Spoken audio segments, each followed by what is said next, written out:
Ask yourself today, who do I trust? Many today rely on education, science, and try to study history in order to understand the geopolitical structure of the world. Someone attends church in search of truth and the meaning of life. But how to understand the modern world when one church justifies war and says that invading the territory of another country is the norm, and another church says that war is Satanism? The answer is very simple. You can make sense of the modern world only by trusting the Bible and putting it first in your life. And education, science, history, and even the church often become tools for propagating the ideology of power. Let's look at the facts. Often we hear, "How can you trust the Bible? It's been rewritten so many times." But in fact, it is very easy to prove that the Bible was not rewritten, and the text of the Bible has reached us unchanged.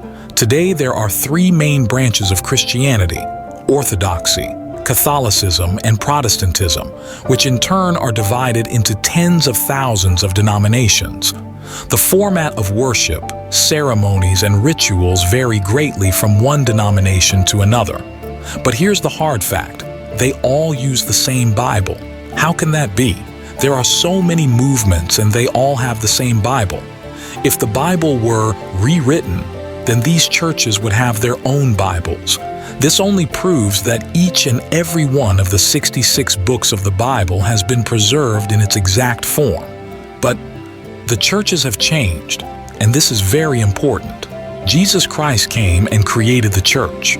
He chose disciples, the apostles, on the basis of whom the first church appeared, and the apostles began to spread the gospel. About 70 years pass, and the book of Revelation appears, in which God himself gives a message to the 7 churches of that time. Please note that about 100 years have passed since the birth of Christ. Not even 70 years have passed since the beginning of the church.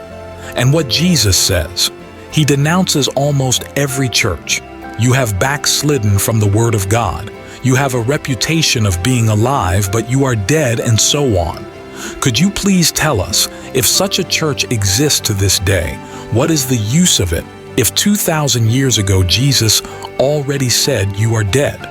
Then, in the 300s, the Roman Empire embraces Christianity. At this time in the church appears such an authority as Emperor Constantine, who in time began to take an active part in the activities of the church, sat with the most noble people in the church. From this moment on, religious ceremonies, rituals, icon veneration, and various teachings begin to appear in churches. One king-emperor came and forbade something, another came and allowed it. This led to the fact that in a short time the church became state. The Western Church appeared in Rome, which later became Catholic, and the Eastern Church in Byzantium, which became Orthodox. The emperor intervened in the election of church ministers, had the right to preside at councils, and influence the doctrine of the church. Please note that a secular person who had nothing to do with faith in God influences the life of the church. Although the laws still say that the church is separated from the state, and God, not secular power, should appoint ministers. In fact, this is not the case today, and has not been the case in history. And if the Eastern Church experienced the effects of secular power and over time fell under its full influence, then the Western Church simply took power into its own hands, participated in political struggles, intrigues, and forbade ordinary people to read the Word of God. Every year, decade, century, there have been a host of events that have tried to put their mark on the church. And the church that allowed this to happen lost its divine purpose. The church, which did not deviate from the teaching of the apostles, did not add anything to the Word of God, and did not take anything away from it, has throughout all times broken the works of darkness and fulfilled the commandment of Christ. Let's look at the history of Kievan Rus. For a long time, Orthodox cathedrals were built on the tithes of princes and parishioners, and in the 14th and 18th centuries this became a common phenomenon. In the 19th century, with the full entry of Ukrainian lands into the empire, the tithe was abolished and the church was taken over by the state for material maintenance. This made the church dependent on the state. In today's traditional Orthodox church, tithes are never collected. It turns out that over 1,000 years the church has changed, moving away from the Word of God. And there are a lot of such changes. In the 1800s, the Bible was widely printed and distributed. The priests who translated the Bible into modern Russian were educated people, professors, academics, doctors who knew Hebrew and ancient Greek. They not only translated, but also spread the Word of God, arguing that our society should be enlightened, and enlightenment comes from the Word of God. But 100 years pass. At the beginning of the 20th century, there is a change of power. There are no more tsars. The Soviet Union is coming. And it is no longer a secret that in Soviet times the church was led by the Committee for State Security Secret Services. The church was under control. Many priests were recruited and no longer served God, but the authorities. The Bible becomes prohibited. You can't get it anywhere. And it's only been 100 years. All churches came under pressure. You will say, but today the Soviet Union no longer exists. Indeed, but how many have gone back to the foundation, the Word of God? Not many, because time has left its mark on the church, because with a change of leadership comes a change of father. The church served God but begins to serve Satan. Just imagine, what if the church is 1,000 years old? How can we trust such a church and be confident in such a church? We can only be confident in the Word of God, and only through the Word of God we can test whom the church serves. After all, the name of the church may remain, but the essence will change.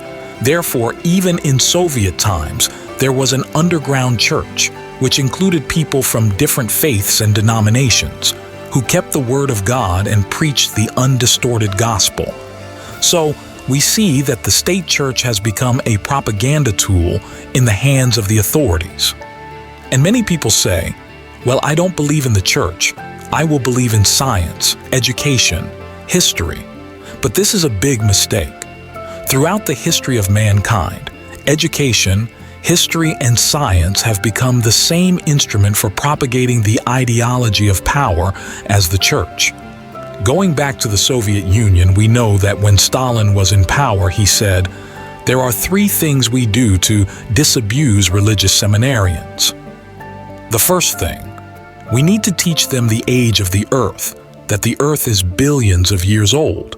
The second thing, we need to teach geological origin, that there was no global flood. And the third thing is Darwin's teaching that people are just animals." The Soviet Union raised an army of teachers, those who promoted the propaganda of godlessness, spread false history. Everything was turned upside down. Whether these people realized it or not, they were actually promoting Satan's propaganda. The Soviet Union, an empire of godlessness, has collapsed. And today many people say, I have nothing to do with the Soviet Union. But they continue to be teachers and promote satanic propaganda. It's all very simple, actually. Atheism has developed in recent centuries. It has roots. It is just a teaching, not a scientific theory. And scientists all over the world recognize this, that this is just a religion. You have to believe in it. But we don't want to believe in this religion. We were taught it from childhood enough. We want to believe in God, to believe in truth, to know who our parents are, where we came from, where we are going, why we live, what is the meaning of life. Only the Word of God can answer all these questions. Therefore, if you neglect God, if you do not believe in God, if you are an atheist, then you have to decide whose teachings you follow: fascists, Nazis, communists, or Satanists. Maybe you think that today everything is not like that, and for example, in science there are sincere and conscientious scientists, and science today is not a propaganda tool. Scientist Henry Richter, who stood at the start of the U.S. space program and the Jet Propulsion Laboratory, later called NASA, says, "It is dangerous to openly and honestly discuss topics related to the real age of the Earth and creation. The intention for political correctness and the intolerance of the scientific community may have consequences for those who advocate biblical creationism." A clear example is what happened to a friend of mine who quietly but directly and honestly admitted his point of view among his colleagues. Despite 12 years of excellent service and 9 years as a leader, it cost him his job. Therefore, why be surprised that today only those who support evolutionism are proudly called scientists, while real, conscientious scientists are deprived of jobs and academic degrees? Who to believe? Answer: the Bible, the Word of God. Throughout the entire time, state churches, education, and science have been involved in rewriting human history. Therefore, if you don't want to be deceived, the first thing to do is to study the Bible. Many people are afraid to do this, thinking that it's just a religious book. But if you think so, then you are a stupid, limited person. The Bible is the history of mankind, which is confirmed by God Himself. It's given so that people know the real history, so that people understand where humanity came from. The Bible is the Word of God, which shows what was, what is, and what awaits humanity in future.